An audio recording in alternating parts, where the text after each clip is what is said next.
আসসালামু আলাইকুম বন্ধুরা, আপনারা দেখছেন আসমস কুকিং চ্যানেল। আজ আমি রান্না করব নতুন আলু দিয়ে মুরগির মাংস। এই পর্যায়ে আমি মশলাটাকে একটু ভালো করে কষিয়ে নেব। মশলাটা ভালো করে কষানো হচ্ছে,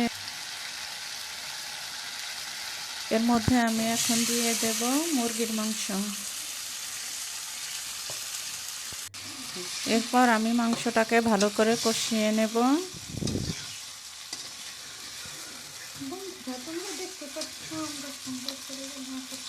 এখন বন্ধুরা, মাংস থেকে কতটা পানি বের হয়েছে, এই পানি দিয়ে মাংসটা কষানো হয়ে যাবে।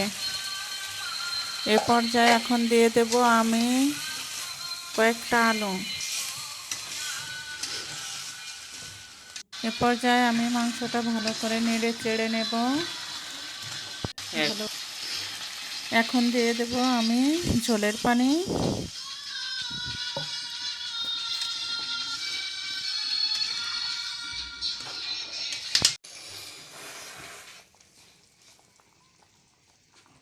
এখন দিয়ে দেব আমি কিছুটা ধনের পাতা এবং গরম মশলা। এ পর্যায়ে দিয়ে দেব আমি গরম মশলার গুঁড়া।